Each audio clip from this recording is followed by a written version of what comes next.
할렐루야. 네. 정말 한 해가 며칠 남지 않았습니다. 한 해가 이렇게 빨리 저물어 가고 있습니다. 원래는 온통 코로나로 인하여 우리의 삶이 참 힘겨웠지만 그럼에도 주님의 성탄은 지금 우리 가까이 오고 있습니다.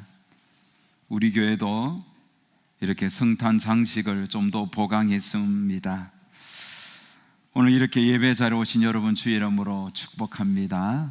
또 온라인으로 예배 드리는 우리 온 성도님들 삶에도 주의 은혜가 충만하게 임하기를 소망합니다. 오늘 또 하나님께서 은혜를 폭포수처럼 부어주시기를 소망합니다. 할렐루야. 2010년 10월에 세간의 관심을 끈 영화 한 편이 개봉되었고 그 영화가 상영되는 기간 동안 271만 명이 보았습니다.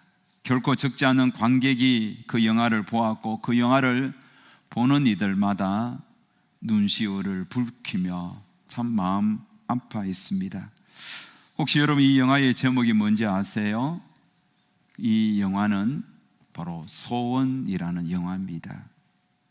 이 영화가 새삼 지금 다시 사람들의 주목을 받으며 재개봉해야 한다는 목소리가 높아지고 있습니다. 왜 그러냐면 이 영화는 조두순 사건을 토대로 만든 영화이기 때문입니다. 공교롭게도 조두순 씨가 어제 만기 출소했습니다.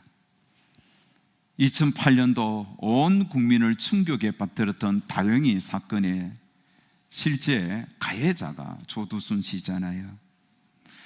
당시 그에게 내려진 12년 형은 너무 그의 죄질에 비해서 가볍다라는 여론이 들끓었죠. 그래서 그에게 12년 형을 내린 판사에 대한 분노가 그때 상당했습니다. 여전히 지금 또 그 사람에 대한 분노가 들끓고 있습니다. 냉철하게 보면 조두순 씨는 법의 심판을 받았고 이제 만기 출소를 했습니다. 엄격하게 따져보면 그는 이제 자유의 몸이 되었습니다. 하지만 그를 향한 국민의 정서는, 분노는 아직 끝나지 않았습니다. 다시 재조명을 받고 있습니다. 그러게 여러분, 조두순 씨는 정말로 비록 그가 법의 심판을 받아 자유의 몸이 되었다 하지만은 정말 그는 고개 숙이면서 사죄하는 마음으로 평생 반성하면서 겸손하게 살아야 됩니다. 그런데 지금 우리 눈에 비친 그의 모습은 더 당당한 것 같고 고개 숙이지 않는 그의 모습에 온 국민들이 지금 분노하고 있는 것입니다. 용서라는 것, 또 용서를 구하며 살아야 되고 또 용서해 주는 이런 일들은 참 복잡한 문제인 것 같이 느껴지는 요즘입니다. 자, 요즘 여러분 유튜브를 많이 보시죠. 유튜브가 오히려 TV보다 더 많이 보는 시대가 되었습니다. 그러다 보니 옛날에 방송되었던 프로가 다시 유튜브에 올라오는 것을 종종 볼 수 있는데 제가 어느 날 전우라는 옛 드라마가 유튜브에 다시 올라오더라고요. 참 반가웠습니다. 여러분 전우 아시죠? 우리 이장인 집사님 아실란가 모르겠네. 어려서 그때는. 네. 여러분 이 전우라는 영화는 이 드라마가 참 우리 어릴 때 참 재밌게 봤습니다. 저희 어릴 때 영웅은 오직 두 사람밖에 없었습니다. 하나는 김일, 하나는 라시찬. 그렇게 여러분 전우라는 이 드라마를 보면서 참 옛 생각이 났는데 그 영화의 내용은 그렇습니다. 반공 정신으로 투철했던 그 시대에 북한 공산당은 항상 때려잡아야 할 존재고 또 어떻게 하든지 그 북한에 대한 분노를 우리는 가지고 어린 시절에 꿈은 장군이 되어서 저 북한을 무찌른 것, 이것이었습니다. 여러분, 특히 또 김일 씨가 또 이렇게 레슬링하는 걸 보면서 우리가 참 대리 만족을 하기도 하고 했던 생각이 납니다. 또 여러분, 유튜브에 보니까 서세원 씨의 좋은 세상 만들기, 아주 오래된 프로가 또다시 이렇게 올라오더라고요. 시골 어르신들 이렇게 찾아가서 영상을 찍잖아요, SBS에서. 그래서 어른들이 SBS 이 단어가 이 말이 안 돼서 SSBB 이러면서, 그러면서 얘들아 똥 빠지게 일해라, 똥 빠지게 잘 살아라, 뭐 이런 이야기를 하면서 참 그때도 우스웠는데 지금 보니까 더 우습더라고요. 거기에 보면 여러분, 그 시골 부부들 서로 이렇게 그 낱말, 장수 퀴즈, 낱말을 보고 이야기하면 맞추는 거 있잖아요. 그게 우리도 너무 잘 아는 내용이지만, 천생연분, 할아버지가 당신하고 나 사이에 무슨 사이래 그래 하니까 할머니가 원수라고 그러죠. 아니 내자로. 그때 뭐라고 했지요? 응? 안 보십니까? 평생 원수라 그랬잖아요. 평생 원수. 그 할머니의 그 이야기를 보면서 성경 한 구절이 생각났습니다. 마태복음 10장 36절에 보면 사람의 원수가 자기 집안 식구니라. 그 할머니가 예수 믿은지는 모르겠지만 성경적으로 대답했어요. 사람의 원수가 자기 집안 식구니라. 마태복음 10장 36절에 그렇게 말씀했지요. 여러분, 살다 보면 정말 우리에게 상처를 준 사람이 있습니다. 원수 같은 존재가 있습니다. 가족일 수도 있고 친구가일 수도 있고 가까운 지인일 수가 있습니다. 그렇게 우리는 여러분 누군가에게 깊은 상처를 받았을 때 분노하게 되고 그를 결코 용서하지 못하겠다는 그런 마음을 가지지요. 또 살아가다 보면 나도 누군가에게 정말 상처를 깊이 줄 때도 있습니다. 자, 여러분, 이렇게 우리는 상처를 누군가에게 주기도 하고 받기도 하고, 누군가를 여러분 정말 용서할 수 없을 만큼 분노를 느끼기도 하고 내가 그런 대상이 되기도 하는 겁니다. 우리가 이런 우리의 모습을 돌아보면서 오늘 하나님께서 주시는 말씀에 귀를 기울여야 되겠습니다. 자, 어느 날 베드로가 예수님께 질문을 했습니다. 주여, 형제가 내게 죄를 범하면 몇 번이나 용서하여 주리까? 7번까지 하오리까? 그렇게 말씀했습니다. 그때 예수님은 대답합니다. 내게 이르노니 7번뿐 아니라 7번을 70번까지라도 할지니라. 이렇게 말씀했습니다. 예수님은 7번을 70번까지 용서하라 이렇게 말씀했죠. 숫자적으로 이야기하면 490번까지 용서하라는 겁니다. 그러면 491번째부터는 용서하지 말라는 말씀일까요? 그게 아닙니다. 숫자적으로 헤아리지 말고 무한대로 용서하라. 여러분, 이게 가능하겠습니까? 예수님의 이 말씀을 들었던 베드로는 아마 충격을 받았을 것입니다. 도대체 이게 무슨 말씀인가 이해가 되지 않았을 것입니다. 그 말씀을 옆에서 듣고 있던 제자들도 동일했을 것입니다. 그래서 예수님이 한 가지 이야기합니다. 제자들에게, 얘들아, 어떤 나라에 한 임금이 있었는데 그에게 1만 달란트 빚진 종이 있었단다. 종은 그 종에게 빚을 갚으라 했지만은 종은 사정사정하면서 그렇게 용서해달라고, 빚을 탕감하겠다고 할 수가 없으니 용서해달라고 그렇게 이야기했을 때 주인 임금님이 그를 불쌍히 여기고 그가 진 1만 달란트의 빚을 탕감해 주었다는 거예요. 여러분 1만 달란트가 우리나라 돈으로 환산하면 얼마인지 아세요? 3조 원입니다. 3조 원. 노동자가 15만 년을 일해야 벌 수 있는 돈입니다. 자, 이렇게 이 종은 왕에게 탕감받고 집으로 돌아가다가 자기에게 빚진 자 하나를, 친구를 만납니다. 100데나리온 빚진 자입니다. 갚으라고. 친구가 애원합니다. 이복에 내가 지금은 갚을 여력이 없네. 반드시 갚을 때는 좀 기다려달라고. 그렇지만 종은 그를 기다려주지 않고 옥에 가두어 버렸습니다. 100달란트는 노동자 100일치 품삯입니다. 석 달 월급입니다. 300만 원 받는다면 약 900만 원 정도 되겠습니다. 자, 그는 3조 원이나 되는 엄청난 빚을 왕에게 탕감받았는데 자신에게 빚진 900만 원 빚진 친구에게 용서하지 않았습니다. 이 사실을 들은 왕은 그 종을 다시 불러서 이렇게 책망하며 옥에 가두었습니다. 내가 너를 불쌍히 여긴 것 같이 너도 내 동료를 불쌍히 여김이 마땅하지 아니하냐?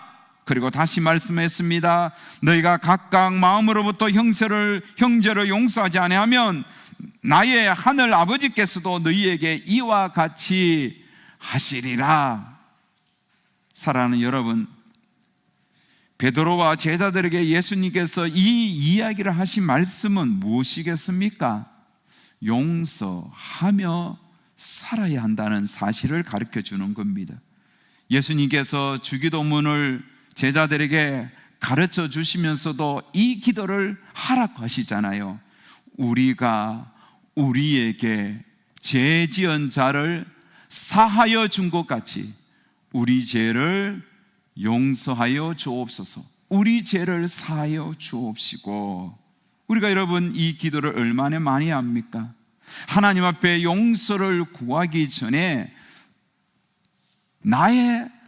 나에게 용서를 구하는 그 형제를 내가 용서해 주고 용서를 구하라는 그런 이야기입니다. 전제 조건은 바로 용서해 주라는 겁니다. 이 기도도 사실은 참 어려운 기도입니다. 나는 하나님 앞에 용서를 구하면서도 누군가 나에게 상처를 준 그는 우리는 용서해 주지 못하고 살아갈 때가 얼마나 많습니까? 내 속에 여러분 분노가 들끓고 있는데 어떻게 이 기도를 할 수 있겠습니까? 그런데도 주님은 70번, 7번, 70번이라도 용서하라라고 말씀합니다. 그럼 여러분 어떻게 해야만 우리가 이 하나님의 요구, 예수님의 이 말씀을 우리의 삶 속에 실천하며 살 수 있겠습니까? 어떻게 용서해야만, 어떻게 해야만 용서하면서 살아가는 인생이 되겠습니까? 용서할 수 있는 방법이 뭐가 있느냐 이거죠. 저는 여기에 대하여 3가지 방법을 제안합니다. 첫 번째는 원수 갚는 것은 내게 있는 것이 아니라 하나님께 있음을 기억하라는 겁니다. 원수 갚는 것은 내게 있는 것이 아니라 하나님께 있음을 기억하십시오. 로마서 12장 19절은 말씀합니다. 내 사랑하는 자들아, 너희가 친히 원수를 갚지 말고 하나님의 진노하심에 맡기라. 기록되었으되 원수 갚는 것이 내게 있으니 내가 갚으리라. 주께서 말씀하시니라. 내 사랑하는 자라, 너희가 친히 원수를 갚지 말고 원수 갚는 것은 내게 맡기라. 하나님의 진노하심에 맡기라. 원수 갚는 것은 내게 있으니 내가 갚으리라.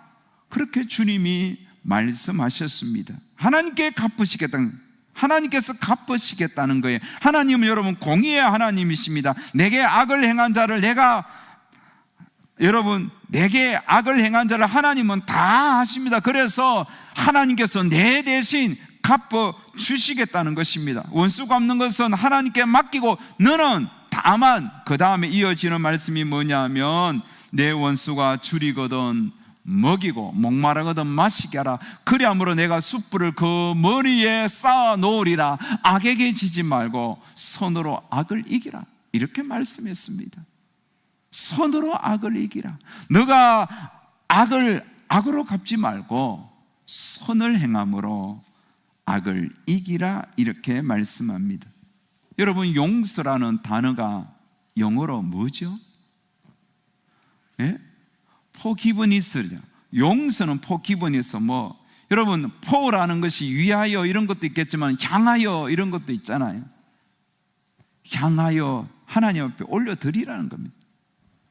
그를 하나님께 드리라는 거예요. 원수 갚는 것을 하나님께 올려드리라는 이런 의미로도 해석할 수가 있습니다. 용서는 하나님께 맡기는 겁니다. 여러분, 내게 있는 것이 아니라 원수 갚는 것은 하나님께 있음을 꼭 기억하시기 바랍니다. 두 번째로,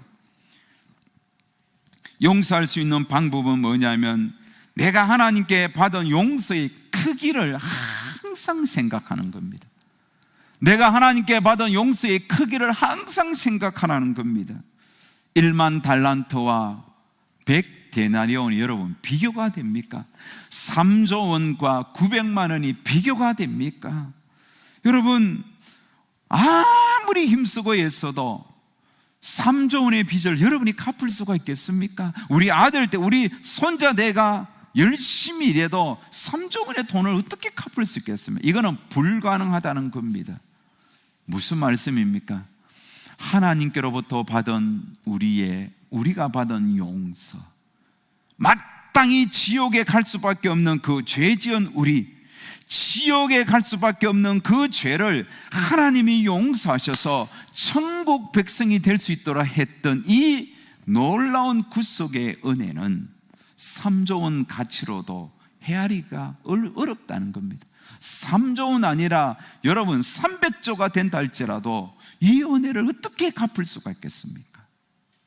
하나님께 받은 용서는 얼마나 우리가 큰지 모릅니다.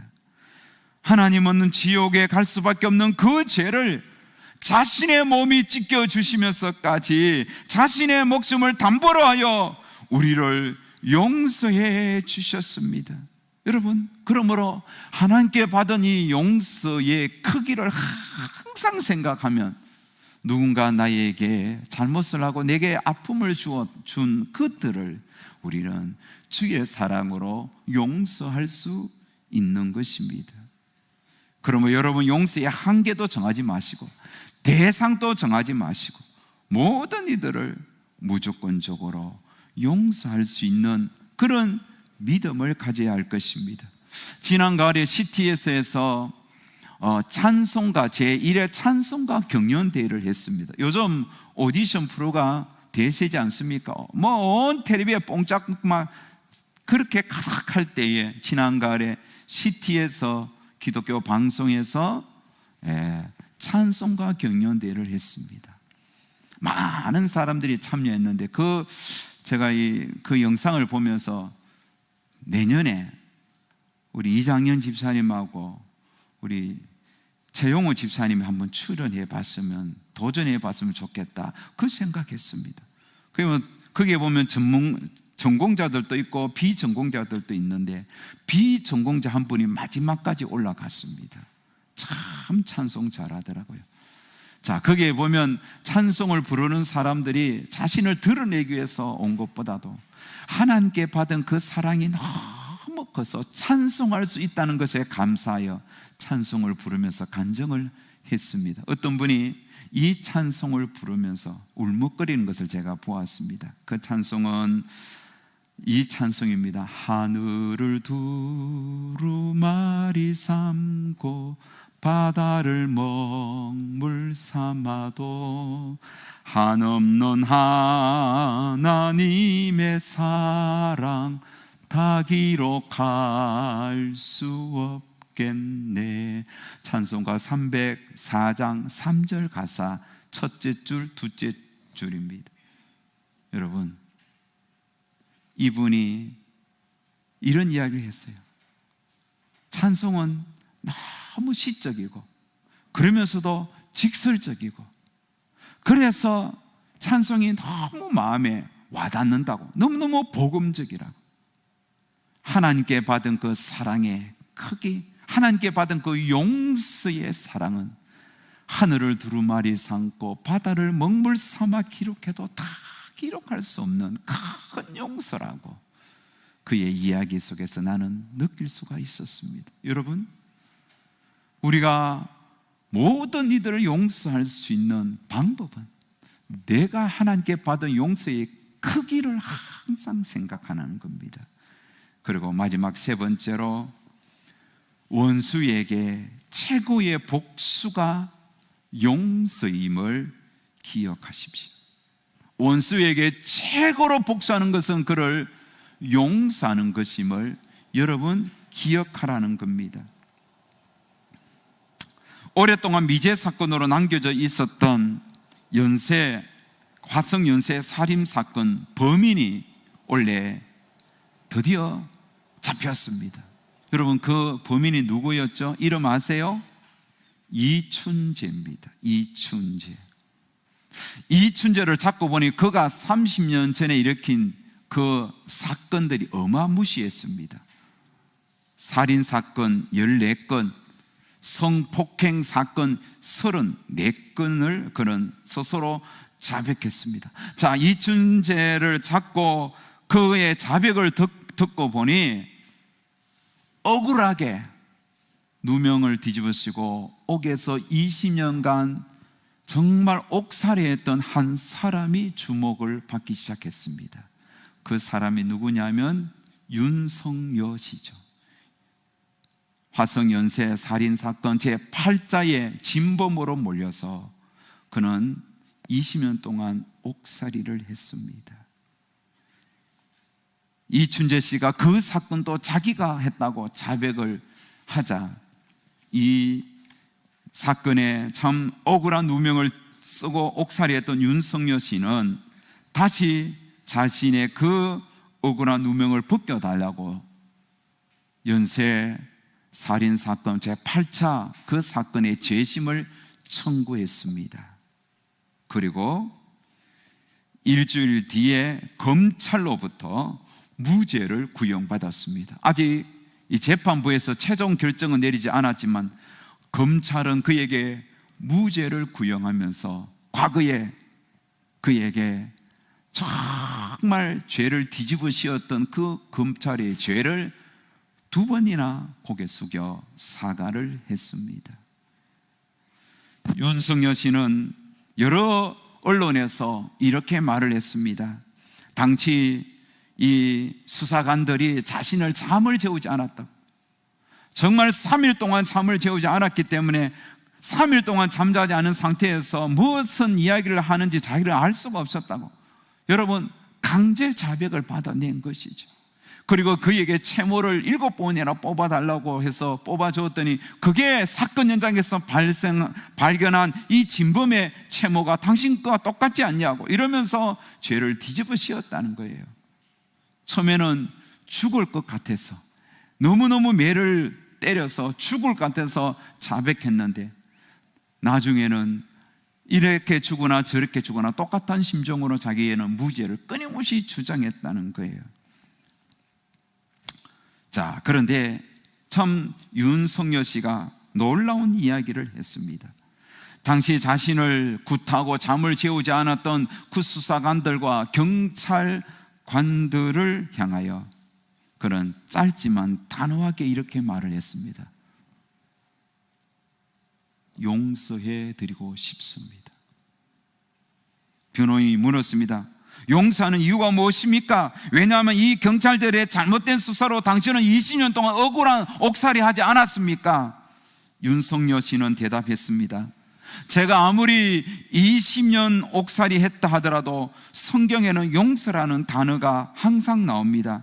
그 용서에는 10,000번이고 100,000번이고 용서를 다 해주라고 합니다.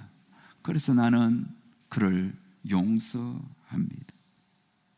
그는 정말로 자신에게 20년 아니 무죄 판결까지 여러분 30년 세월을 앗아간 당시 수사관들을 용서함으로 복수했습니다. 용서한 윤석열 씨를 요즘 사람들이 얼마나 주목하는지 모릅니다. 그리고 그때에 그에게 죄를 뒤집어 씌웠던 그 수사관들, 또 검찰들, 또 그러게 재판부 판사들까지 얼마나 그들이 잘못된 것인가 온 언론이 주목하면서 그들의 그 시대의 그 재판관들, 그 검사들, 또 경찰들의 그 무지막지한 인권 탄압을 다시 조명하고 있습니다. 보십시오. 윤석열 씨는 그들을 용서함으로 보기 좋게 지금 보복했습니다. 당시 윤석열 씨의 변호를 맡았던 박준영 변호사는 그 이야기를 듣는 이후에 윤석열 씨를 향하여 선생님이라고 붙였습니다. 초등학교 3학년밖에 나오지 않았습니다. 쩔뚝거리는 장애인입니다. 소아마비 걸린 사람입니다. 20년 동안 옥살이에 있는 그를 향하여 정말로 최고의 학교 나오고 정말 사법고시에 패스하고 그렇게 여러분 최고의 학벌을 자랑했던 박준영 변호사는 그를 향하여 선생님. 그리고 어느 인터뷰에서는 언론에 나온 그 아나운서나 그 게스트들도 윤석열 씨를 향하여 선생님이라는 호칭을 불렀습니다. 박준영 씨는 이렇게 말을 했습니다. 윤 선생님은 초등학교 3학년을 마치지 못했습니다.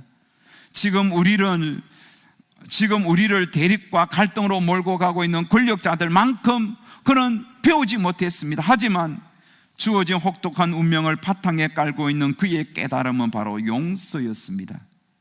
저는 여러 재심 사건을 맡아 진행하면서 남의 불행을 내 이름을 알리는 데 많이 이용했습니다. 그런데 윤석열 선생님을 보면서 정말 부끄러움을 느꼈습니다. 이제 내가 왜 사는지 알아가는 것 같습니다. 여러분, 윤석열 씨가 또 다른 언론 인터뷰에서 이춘재 씨에 대해서도 용서한다고 그렇게 선언했습니다. 그 영상을 제가 캡처했습니다. 여러분 한번 보시기 바랍니다.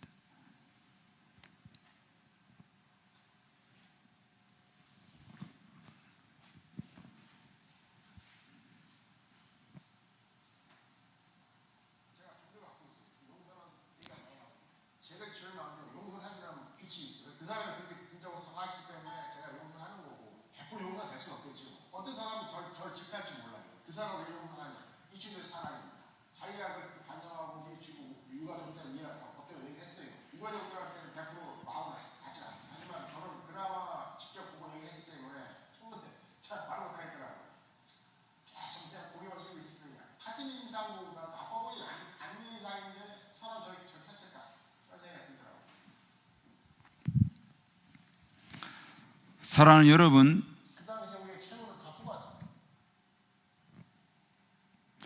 여러분, 예수님의 성탄절이 가까이 오고 있습니다. 예수님이 오신 목적이 무엇이겠습니까? 이 땅에 진정한 용서가 무엇인지 가르쳐 주시기 위하여 예수님이 몸소 이 땅에 오셨습니다. 예수님은 수많은 용서에 대한 메시지를 우리에게 전해 주었습니다.